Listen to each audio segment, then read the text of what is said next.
Boa noite a todos. Boa noite. Muito frio aí, gente? Hoje está menos, né? Muito obrigado pela presença de todos. Nós, Jéssica e eu, agradecemos ao Ministério da Cultura, o Governo Federal, através da Lei Paulo Gustavo, a Secretaria da Cultura da Prefeitura Municipal de Poá. Agradecemos também à APAI, que nos cedeu o espaço para fazer essa apresentação, e também agradecemos a Simone, diretora Simone do curso de Libras, que nos deu todo o apoio para a realização deste evento. Este evento se trata de um recital de piano, no qual vamos apresentar algumas obras clássicas de grandes nomes da literatura musical do piano. Não são todos os compositores, mas são pelo menos os mais os ícones, né, da literatura musical para piano. Estes compositores, eles são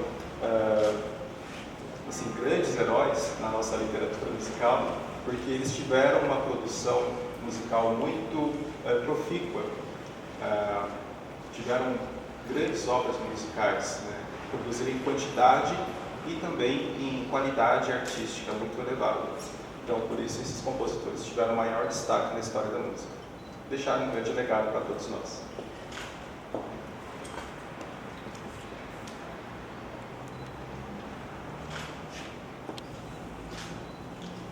Boa noite a todos. Jonathan já me apresentou. Então, estamos aqui hoje para falar sobre o piano. É um instrumento que ganhou notoriedade logo após a criação. Ele tem mais de 3 séculos de existência e ele não é o único teclado. Na verdade, ele foi um dos últimos teclados a ser criado. Nós não chamamos de evolução o que aconteceu com os teclados, mas sim modificações. E a gente vai apresentar brevemente algumas modificações pelas quais os teclados passaram ao longo dos séculos, até chegar aqui a um piano elétrico ou digital e ao piano armário que vocês estão vendo aqui no palco. Quando o piano foi criado, já existia um outro teclado muito utilizado por toda a Europa. Lembrando que nós estamos falando de música clássica, então é impossível não citar países, né, estrangeiros. E esse outro teclado era o cravo, também chamado de gravicembalo, desculpem a pronúncia. E o cravo, ele tinha uma diferença circunstancial com o piano, que era a questão da dinâmica. Além dele ter as cordas pinçadas, nós vamos mostrar aqui a imagem de um cravo, ele não permitia dinâmica. Para quem não aprendeu música, o que seria a dinâmica na música? A dinâmica é a variação de sons fortes e fracos, que é o que dá uma maior expressividade à música. Isso não significa que o cravo não seja expressivo, ele é muito expressivo. Inclusive com variações de timbre, sons diferentes, porque o cravo pode ter mais de um teclado. Mas voltando para o piano, que hoje ele é o foco, desculpem, mal de cravista. O nome do piano, inicialmente, era gravicembalo com piano e forte. Foi criado pelo italiano Bartolomeo Cristofori, e isso a gente está falando de mais de 300 anos atrás, finzinho do século XVII, bem no finzinho mesmo, início do século XVIII, foi quando ele começou a ser distribuído pela Europa. E por que este nome? Basicamente, ele chamou o piano de cravo com forte e fraco, ou seja, um cravo que dava para fazer sons fortes e sons fracos. Tudo bem? Que é a variação da dinâmica. Aqui nós temos um exemplo de um outro teclado que também era muito utilizado, ainda é muito utilizado por todo mundo, mas ficou um pouco mais restrito. Conforme novos teclados foram surgindo, teclados inclusive domésticos, né? Ficou mais restrito, principalmente ao ambiente religioso, às salas de concertos, teatros, que é o órgão de tubos. Achamos importante apresentar para mostrar que nada surge do nada. A mecânica do órgão de tubos é muito diferente do piano. Isso é uma coisa que nos perguntam com frequência, porque eu e o Jonathan nós trabalhamos com o piano, mas eu também sou organista e cravista, e frequentemente nos perguntam qual é mais difícil ou se eles são iguais, né? Não vou falar em dificuldade, porque todo instrumento tem os seus graus de dificuldade específicos, né? E sua técnica é específica. Eu diria que todos eles são igualmente difíceis, né? Exigem igualmente disciplina. Mas a mecânica do órgão é baseada no ar que entra pelas válvulas. A imagem talvez não esteja tão nítida para vocês, mas ali nós temos válvulas por onde entram ar nos tubos, e os registros são os conjuntos de tubos que dão sons específicos para o órgão. Tudo bem? Aqui um dos organistas que também se tornou um compositor chave para todos os pianistas. Todos os pianistas do mundo que se aplicam à música clássica precisam estudar as obras didáticas e as obras de performance que são referência deste alemão, Johann Sebastian Bach. Ele nasceu no século XVII e faleceu no século XVIII. E foi tão importante a obra dele e tão prolífica que quando os musicólogos foram separar os períodos históricos, eles consideraram que a morte de Bach sinalizou o fim do barroco, o início do classicismo. E realmente, dali para frente, o piano, que na época ainda era o fortepiano, bastante diferente ainda em alguns detalhes com relação ao piano moderno, foi realmente a partir dali que se passou a ser muito utilizado, o cravo foi caindo em desuso.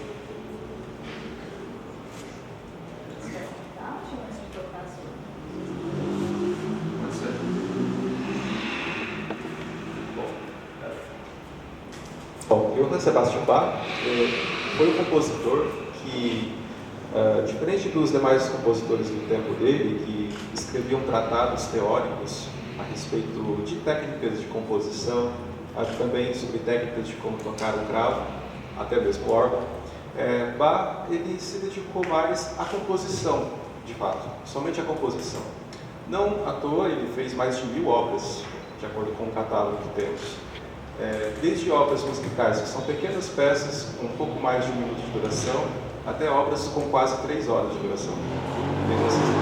É interessante destacar que também ele teve 20 filhos, então uma capacidade assim, intensa de conseguir trabalhar e cuidar de muitos afazeres. Então, dentre as obras, as que mais se destacam para instrumentistas de teclado, tem as obras didáticas, que são o pequeno livro de Ana Magdalena Bach. Este livro é um livro que foi criado por editores que encontraram algumas obras de Bach no meio do material de trabalho da segunda esposa de Bach.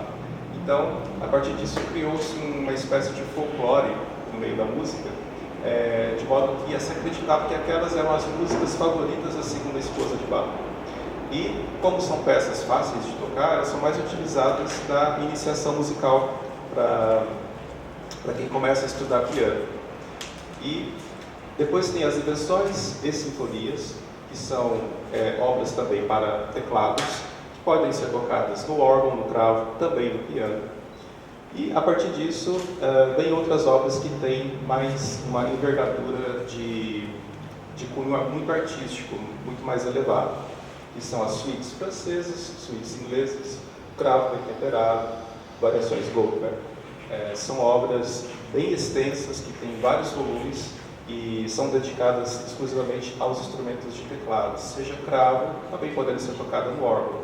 Bach chegou a experimentar o piano no tempo dele, mas ele não gostou muito, porque na verdade o piano primitivo era mais parecido com o cravo, que fazia alguns ruídos que não eram muito aproveitados para a música. Então, ele preferiu continuar a escrever para cravo ao invés de escrever para piano. O prelúdio é uma obra de abertura para outra obra considerada talvez maior, mais importante. E a fuga é um tipo de composição imitativa, onde você ouve uma exposição melódica que logo em seguida sendo imitada por outras melodias. Pode ser no próprio instrumento ou com outros instrumentos. Na sequência, eu vou tocar uma pequena peça de Bach. É uma alemanda, uma dança alemã. Faz parte de uma das suítes dele. Suíte é uma obra musical do período barroco ainda, e ali pré-clássico. É que não tem como a gente entrar no clássico sem falar desse período logo anterior. A suíte é um conjunto de danças de caráter de nacionalidades diferenciadas. França, Itália, Alemanha, lembrando que de novo a gente está num contexto onde essa música era feita na Europa.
Falei um pouco sobre o cravo, que é o teclado anterior ao piano, mas na verdade a produção sonora do cravo, ela é muito semelhante o som do cravo, para quem não ouviu, é muito semelhante ao de uma viola caipira, porque as cordas dele são pinçadas, né? E o instrumento que de fato inspirou o piano foi o clavicorde, este que vocês estão observando, um instrumento muito menor que o piano moderno. As cordas não são cruzadas como a do piano moderno, elas são paralelas ao teclado e elas são tangidas como se fossem martelinhos de metal. Diferente, né? Bastante diferente desses martelos aveludados que a gente tem hoje. Mas esse é um princípio de instrumento com corda já percutida, porque o piano ele é um instrumento melódico, mas também percussivo. Lembrar que tem sempre martelos batendo ali nas cordas.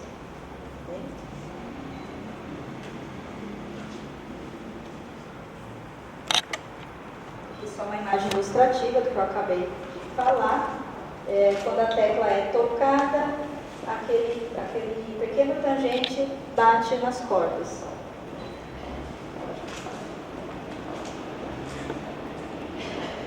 Uma imagem do cravo, que para quem vê uma imagem dessa, mas não sabe a diferença entre os teclados, vai pensar que realmente é um piano, exceto talvez pelo fato desse ter 2 teclados. Seria um cravo francês, um cravo realmente ali para concerto. E os 2 teclados servem porque eles têm som, para diferenciar os sons. Lembrando que eu disse que eles não têm variação de dinâmica, mas eles têm variação tímbrica.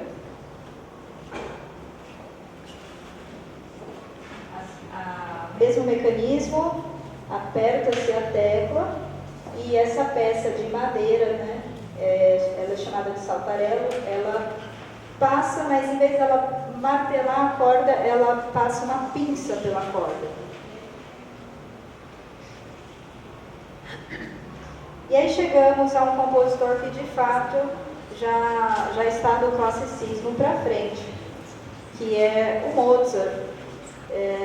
Na história da música nós temos 2 grandes compositores com esse sobrenome, mas o que todo mundo costuma ouvir e lembrar, né, como uma música clássica mesmo, é desse compositor Wolfgang Amadeus Mozart. Ele compôs muitas sonatas para piano. Sonata é um gênero instrumental feito para soar. Porque no classicismo, diferente do barroco, onde a música tinha bastante um caráter de ofício, no classicismo a música instrumental passa a ser mais interessante, né, para o público. E aí surge a ideia de pessoas irem para ouvir somente os instrumentos tocando. Então, sonata vem daí o nome, de soar, para soar, ao instrumento solo. Essa imagem à esquerda é do Mozart e a irmã dele. Ambos foram educados pelo pai, que era professor de música e músico. E eles eram prodígios, né? Começa a surgir a ideia do prodígio, que é alguém que desperta um talento muito cedo. Ele viveu muito pouco, só 36 anos, mas aos 5 anos ele já tinha as primeiras composições, né? Então foi uma vida realmente ali de muita produção musical. Não à toa ele ficou marcado na história da música. E você quer acrescentar? Pode passar, por favor. Nós trouxemos uma pequena música dele, que é parte de uma sonata. Porque as sonatas, elas são obras longas e com vários movimentos. Quando a gente fala em movimento na música, a gente está falando de partes. Quem teve a experiência de ir ao concerto de música pela primeira vez, para instrumento, solo e ouvir, né, uma música com movimentos, e não foi previamente avisado, não está habituado, né, a frequentar a sala de concerto, pode ter se deparado com aquela situação em que você quer bater palma, mas quase toda a sala não bateu palma e fica sem entender o que está acontecendo. São os movimentos, né? A gente espera a obra inteirinha acontecer para depois bater palma. Isso é uma ideia muito recente, tá? Do século XX para cá, porque na época do Mozart eles não só batiam palma, como eles jogavam frutas nos músicos também, porque eles não gostavam do que estavam ouvindo. As pessoas realmente conversavam e interagiam ali. E essa música que trouxemos é um manuscrito, na verdade, né? Ela é muito conhecida. Só que ela ficou muito conhecida a partir de uma ótica mais romântica do piano. Depois o Jonathan vai explicar um pouquinho sobre o romantismo. E hoje eu vou tocar com ornamentos, que são enfeites, né? Que era usado na época do Mozart mesmo.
dessa maneira, né?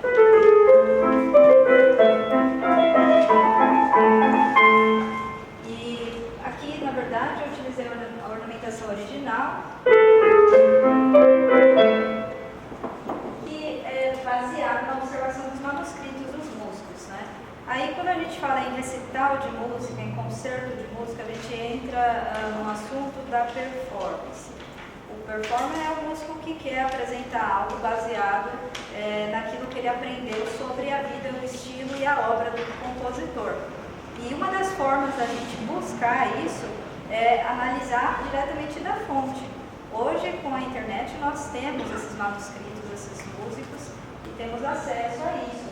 E o Mozart deixou ali bem claro que ele queria que esse último movimento simples, curtinho da sonata fosse tocado à la turca, ou seja, do jeito que lembrasse a marcha turca, né? E por isso o uso da ornamentação original.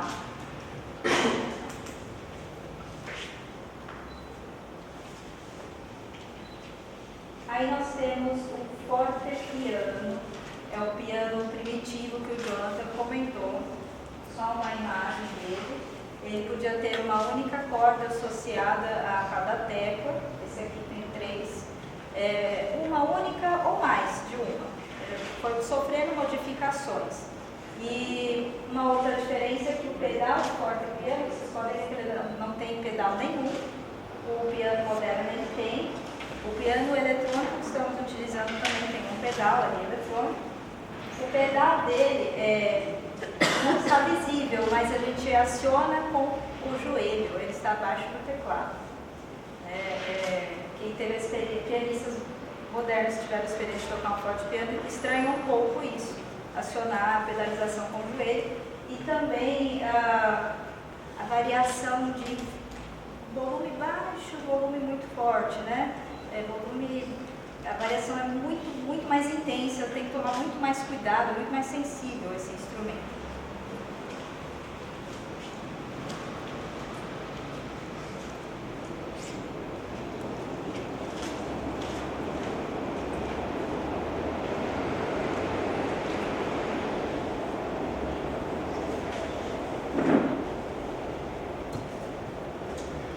Bom, essa é uma pintura de Beethoven.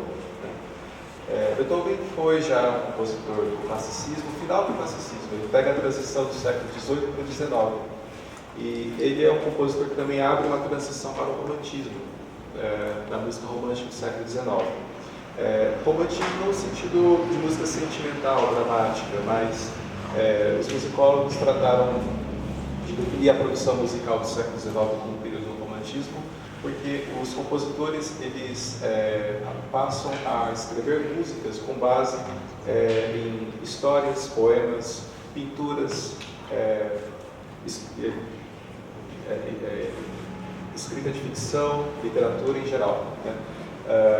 Beethoven ele também foi conhecido como um compositor que se tornou surdo, né, no meio da sua carreira, por conta de uma deficiência que não se sabe até hoje se foi uma questão genética, uma doença degenerativa, mas antes dele se tornar surdo, ele já era um compositor bastante consagrado no seu trabalho, então ele já tinha muitas habilidades, né, musicais. Quando ele se tornou surdo, ele continuou compondo intensivamente, fez grandes obras musicais, sinfonias, sonatas para piano, mas a surdez não foi uma limitação para o seu trabalho. Eu quero apresentar para vocês uma música bastante conhecida, que é Paralise. Esse é o título musical dessa obra, mas na verdade a obra se chama Bagatela. Bagatela na música é um estilo de música despretensiosa, uma música pequena, uma peça pequena que não tem uma grande forma musical como são as sonatas.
um tipo de música despretensiosa.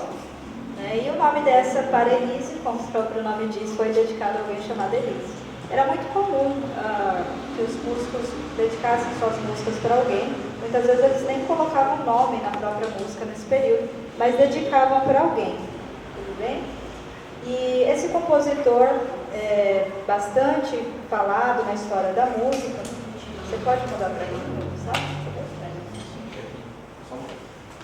É um compositor bastante comentado na história da música, porque ele foi considerado um prodígio um pouco mais tardio. O pai dele tinha expectativas de que ele fosse como Mozart, mas ele demorou um pouquinho mais a despontar. Mas uma curiosidade é que, ao ficar surdo, já por volta dos 30 anos de idade, ao ficar surdo, ele demonstrou que tinha um ouvido, que nós na música chamamos de ouvido interno, é a capacidade de ler uma música e ouvir ela na sua cabeça, enquanto você está vendo. Ele demonstrou que tinha uma capacidade de ouvido interno muito, muito elevada, porque ao ficar surdo foi que ele compôs as suas maiores obras-primas. E era um compositor do período romântico. Nós já estamos falando aqui de século XIX, então a gente está se aproximando deste piano aqui.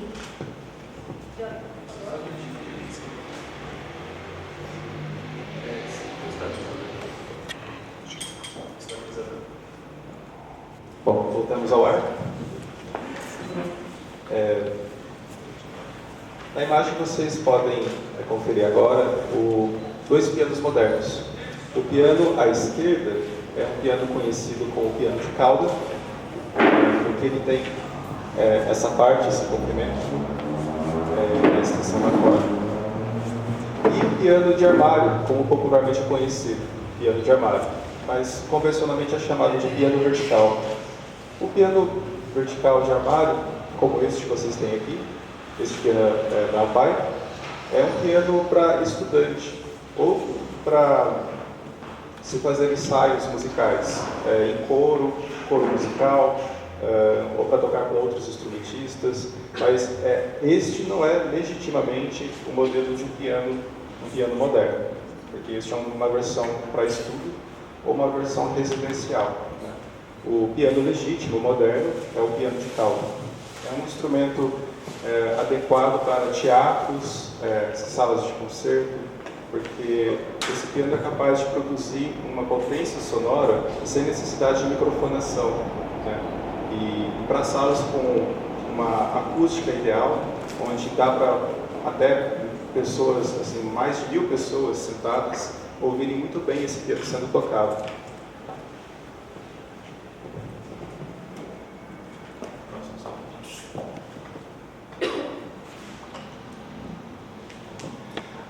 Então, aqui é um desenho que mostra como funciona o mecanismo do piano.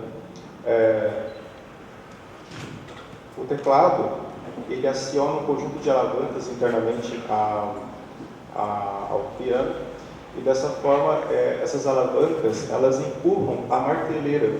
Então, são um conjunto de martelos que percutem as cordas, e dessa forma, a corda vibra, de tal forma que ela ressoa na tábua harmônica. A tábua harmônica nada mais é do que a parte da alma do piano, que é a madeira. Né? E essa madeira era acoplada também a uma chapa de metal, como essa daqui, que faz o som ressoar com um volume um pouco mais alto. Né?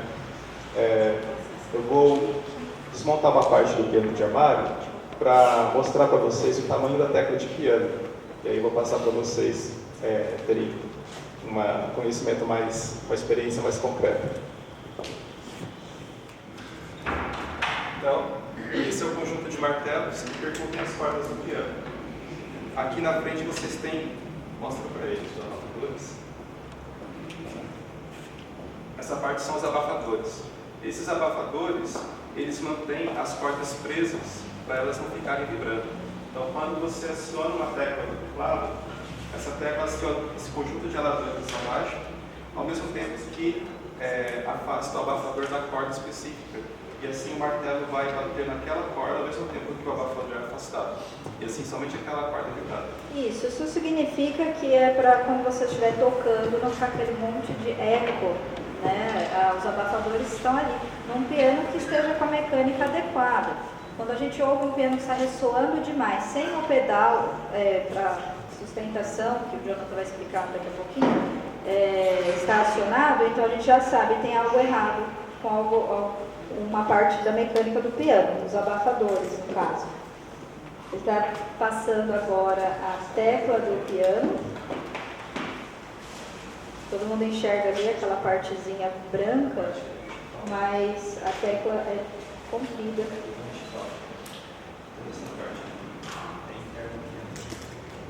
Uma outra curiosidade é que pianistas que querem um teclado mais pesado podem adicionar peso extra às teclas do piano, justamente colocando na ponta da tecla. Isso não é uma técnica muito utilizada não, em geral a gente só troca de piano e escolhe um mais pesado, mas numa emergência...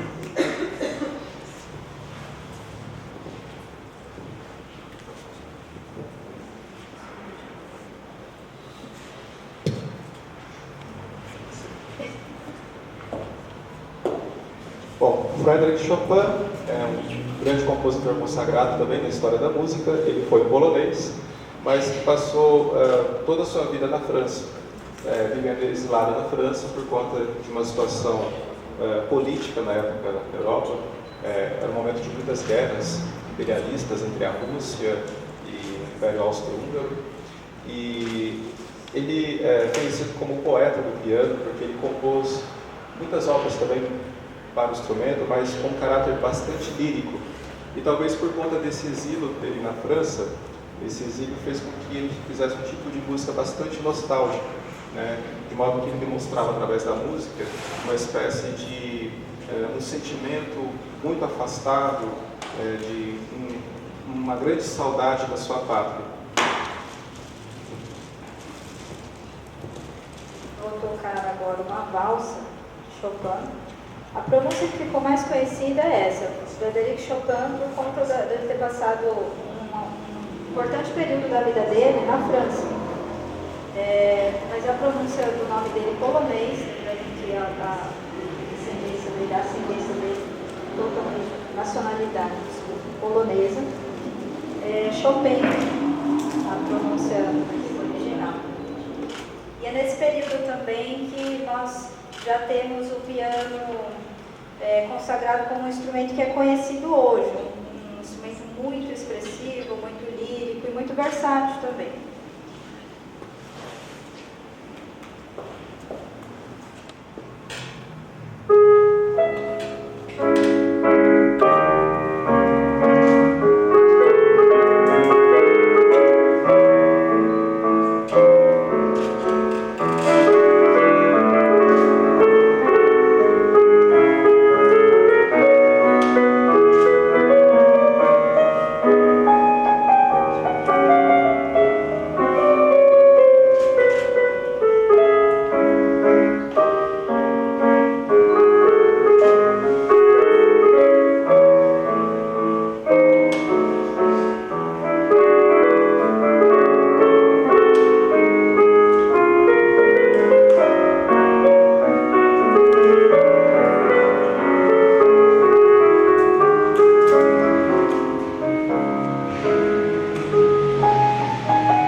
dá para entender por que ele é chamado de poeta do piano. Ele chegou ao extremo da expressividade mesmo com esse instrumento. Não foi o único, é claro. Nós fizemos uma busca dos principais compositores que passam pela formação do pianista, que é voltado para a música de concerto, no caso. Lembrando que o piano é muito versátil, então nós temos também o piano popular, mas aqui a gente está falando do piano das salas de concerto, das salas de apresentação de música de câmara. Música de câmara é música para pequenos recintos.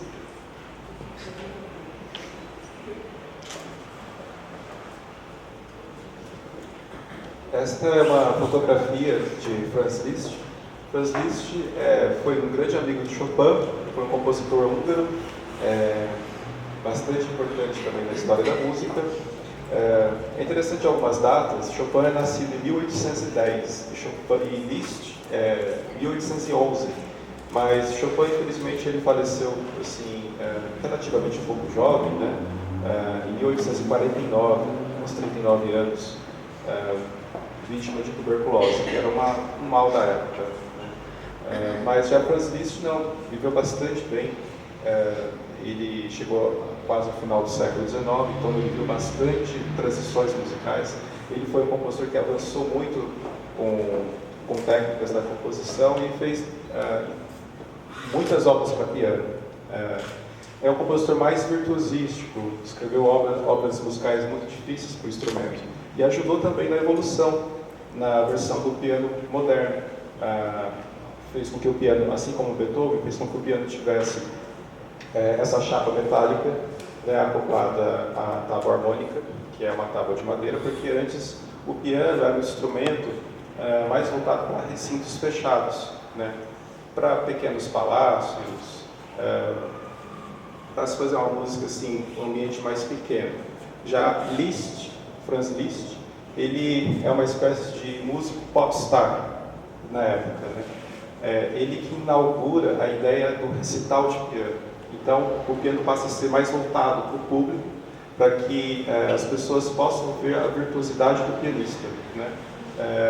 Então, porque ele queria mostrar suas habilidades, tanto na música quanto ao teclado, né?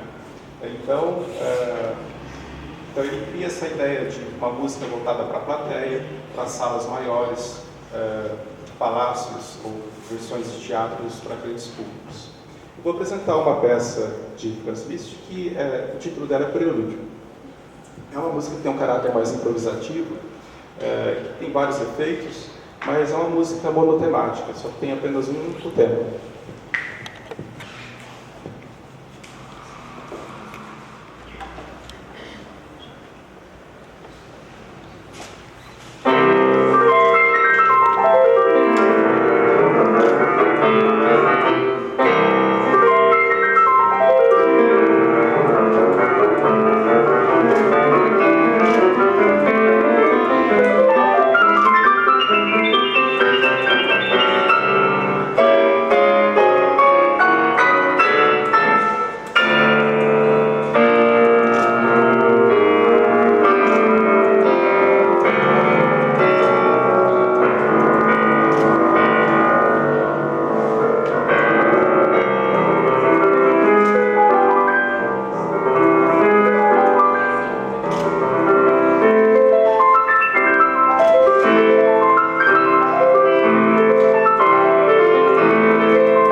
Nós trouxemos também uma compositora francesa, Cécile Chaminade, para uma música para piano a 4 mãos.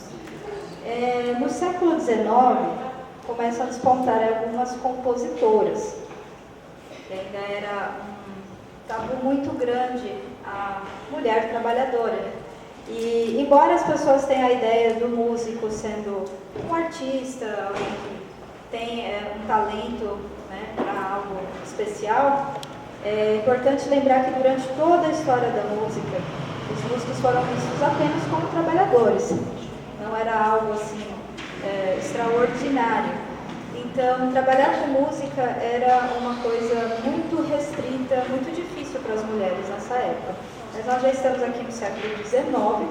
Ela foi uma compositora francesa.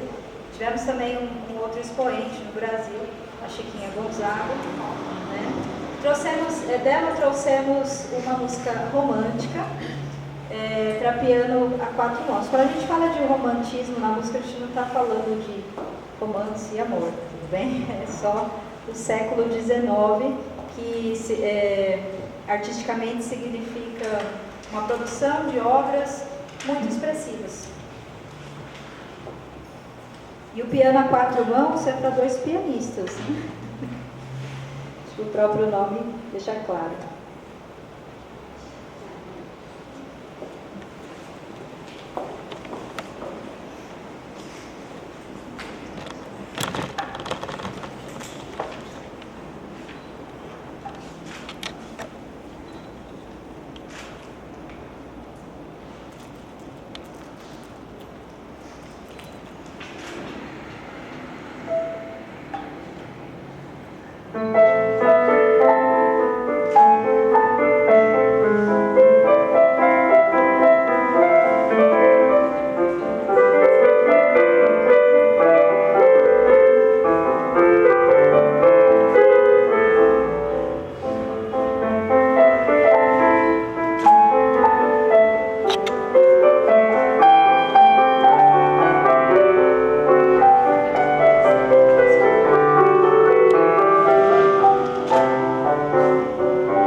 Robert Schumann foi um grande amigo de Chopin e Liszt também.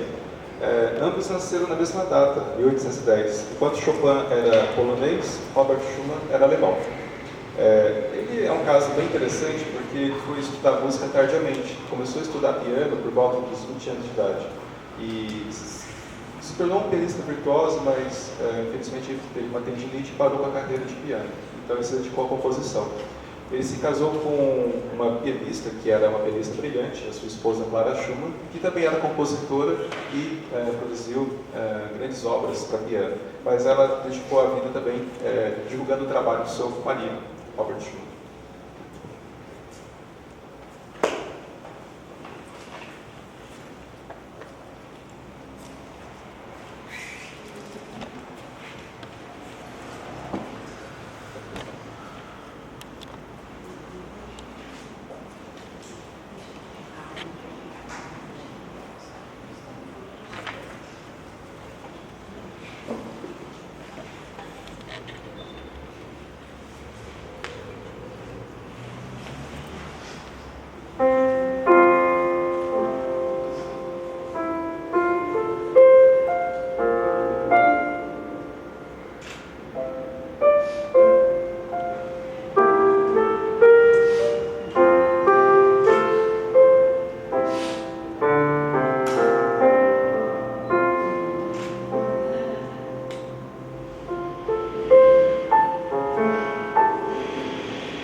Johannes Brahms.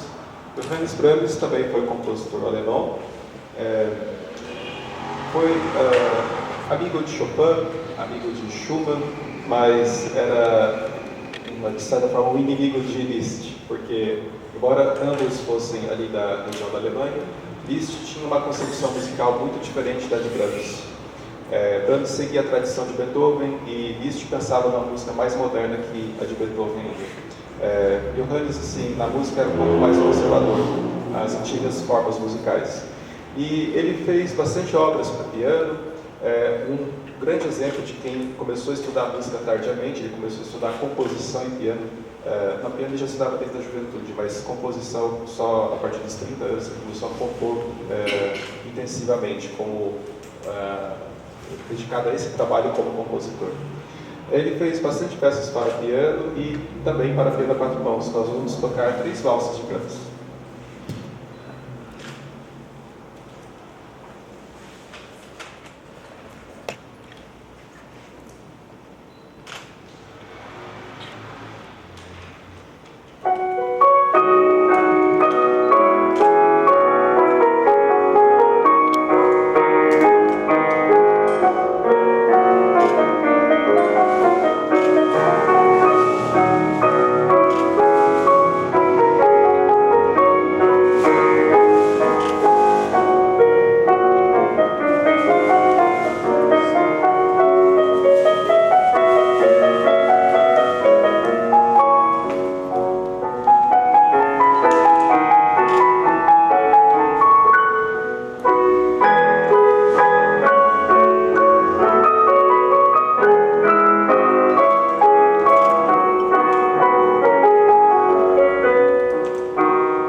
É uma curiosidade também que nós trouxemos. No comecinho do século XX, é uma pianola. A pianola é um piano mecânico feito para tocar sozinho. Não precisa de pianista. Foi muito popular no início do século XX. Um pouquinho antes da grande era das gravações, né? Depois que surgiram as gravações em grande massa, assim, massivamente, a pianola ela caiu em desuso. Mas ela foi muito produzida nos Estados Unidos e o principal motivo do desuso os fabricantes pararam de fabricar ao falir com a crise de 29. Mas é bem interessante, quem já viu uma pianola tocando, ela realmente abaixa as teclas sozinha. Como isso acontece? Né? Através de um rolo com perfurações. E essas perfurações, elas indicam ali quais teclas serão acionadas no mecanismo interno da pianola.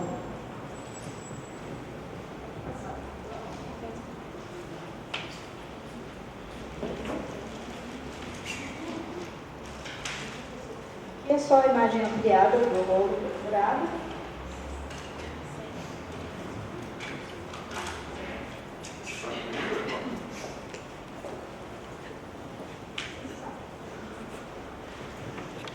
Este é o compositor Claude Debussy, compositor francês que pega a transição entre o final do século XIX e o começo do século XX. Ele participou de um movimento estético no tempo, naquela época, que foi o impressionismo, na pintura, nas artes visuais, assim como também na música. Embora ele participou junto com os artistas de vanguarda na questão do impressionismo, ele não gostava muito do termo impressionismo para a música dele.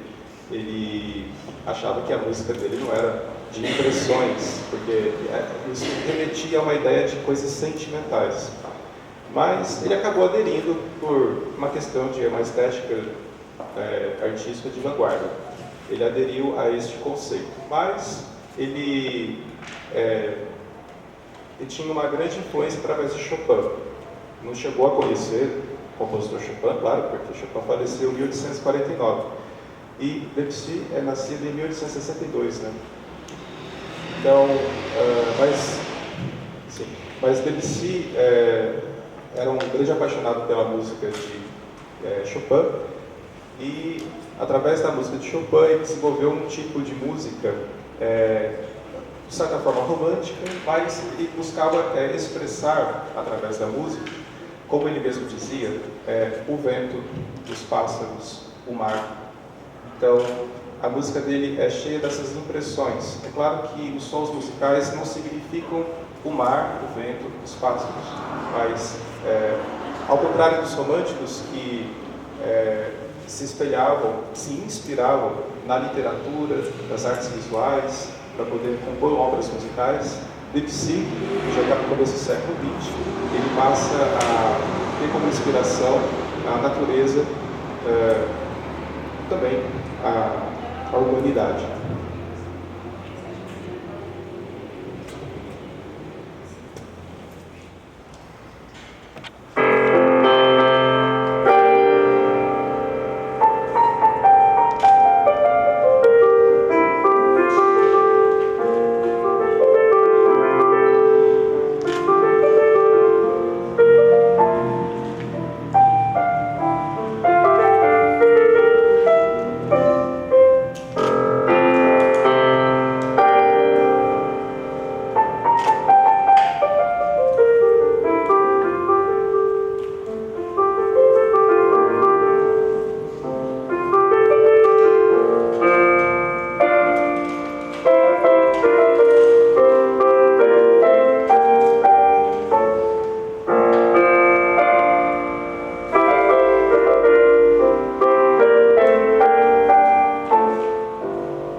esqueci de comentar o nome da música, é simplesmente Prelúdio.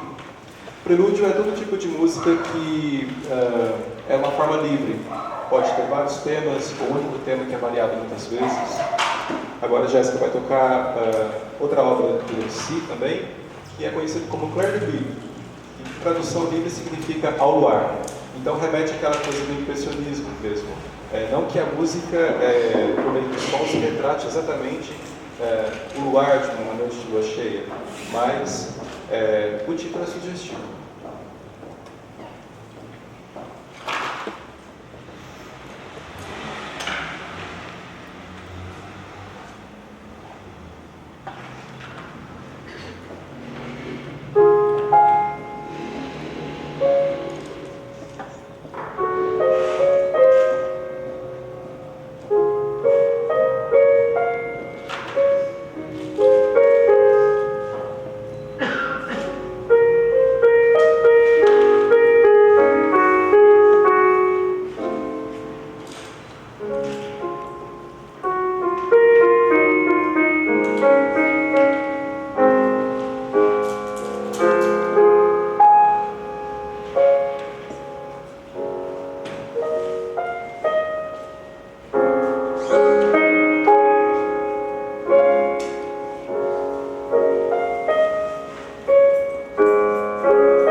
da apresentação.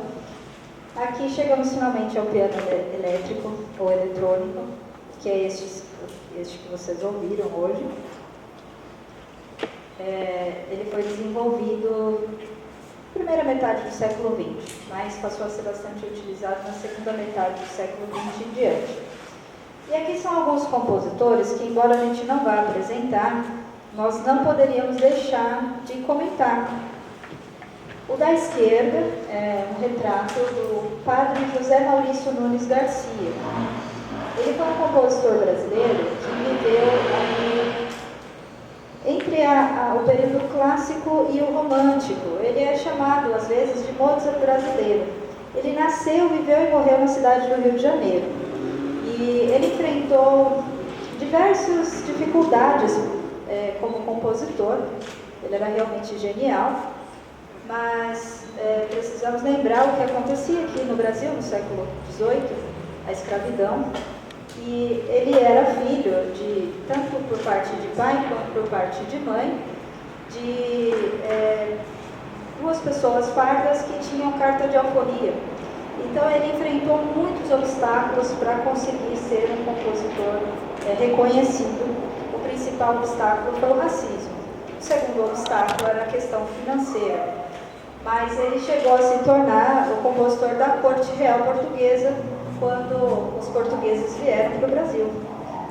Ele também tem um método para forte-piano que é muito importante, principalmente na história da nossa música brasileira. O segundo compositor, Alberto Nepomuceno, tem belíssimas composições extremamente expressivas. Nós falamos muito de Chopin porque é um compositor que faz parte ali do repertório obrigatório do pianista durante a formação conservatorial. Mas Alberto Nepomuceno não deixa por menos. As obras dele são também muito expressivas. Chiquinha Gonzaga, ou Francisca Edviges Neves Gonzaga, também do período romântico e início do século XX, ela enfrentou muitos obstáculos por ser mulher. Nesse aspecto, a sociedade brasileira no século XIX era mais conservadora do que a sociedade europeia. Então, ela não teve o apoio nem da família, nem dos amigos próximos, mas foi em frente como compositora, abandonou a própria família e seguiu em frente, deixou o nome dela na história. E, inclusive, ela compôs a primeira marchinha de carnaval do Brasil, e se tornou a primeira maestrina brasileira também, numa época em que mulheres tinham dificuldade para tocar, muito mais para compor e ainda mais para reger. Lembrando que o maestro ele ocupa ali uma posição de líder. E Villa-Lobos, o Jonathan vai comentar a respeito dele.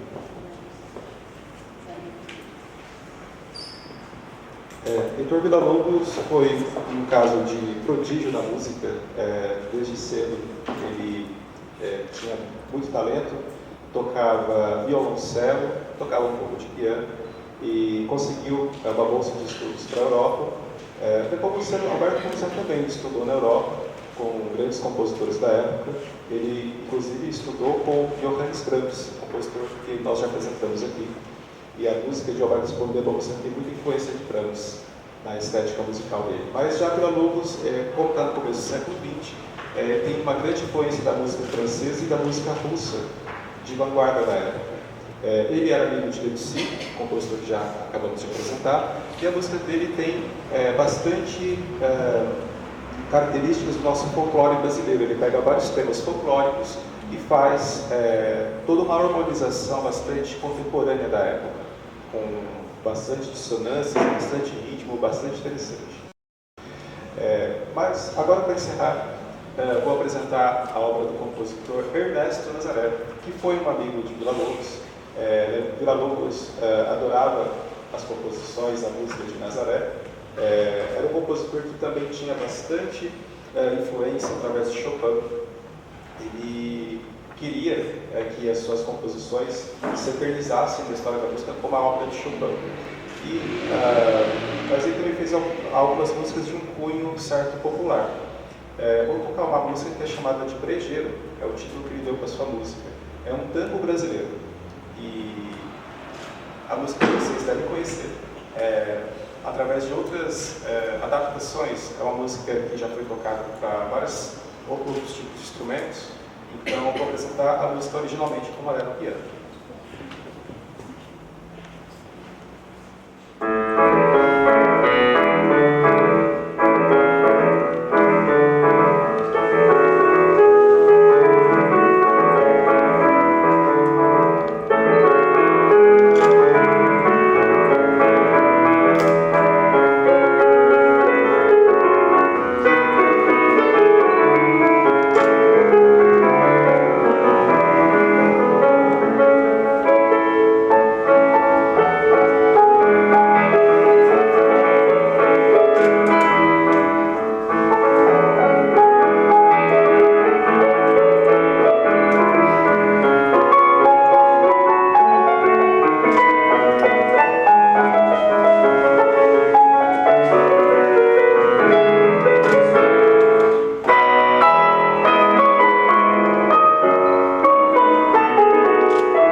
Gerou o machixe, que é um gênero instrumental, e temos o tango brasileiro. O machixe ele sofria preconceito por causa da origem, né, com a música que tinha esse ritmo trazido dos africanos. Então, chamaram de tango brasileiro. Bom, pessoal, muito obrigado pela presença. Espero que tenham gostado. Mais uma vez, obrigado pela presença de vocês esta noite. Espero que vocês tenham curtido um pouquinho, apesar do friozinho. Nossas mãos estão geladas ainda de tanto tocar, mas o frio não ajudou. Então, mais uma vez agradeço. As cartilhas? Vamos fazer um sorteio das cartilhas em braille, né? Isso. Se vocês tiverem lido o nosso programa, vocês devem ter percebido que somos também editores braille. Nós temos uma produção de livros didáticos em braille e também partituras musicais. E gostaríamos de divulgar mais uma vez o nosso curso de braille aqui na PAI, em parceria com a Simone, do curso Reciclando o Saber. Temos aqui o curso de Libras e braille. E então, estão todos convidados, professores, pessoas com deficiência visual, a conhecerem mais a respeito do alfabeto braille, a grafia braille e materiais adaptados para escrita e leitura. Muito Você peguei o número 16. Cíntia. Legal, a Cíntia, ela foi nossa aluna do primeiro curso de Braille que tivemos aqui na PAI, e ela concluiu o curso direitinho, produziu muito bem. Número 11. Agora? Acho que foi embora. Foi embora. Mas é o seu marido? Ah! Próximo Pode número. Vai receber É. o marido. Nos prestigiou até agora. É verdade.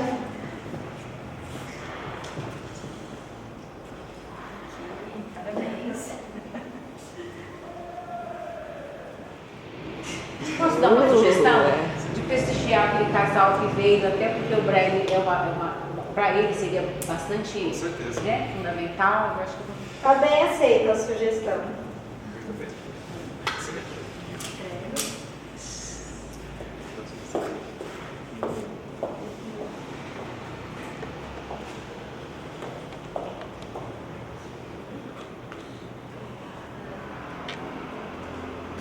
Nós agradecemos.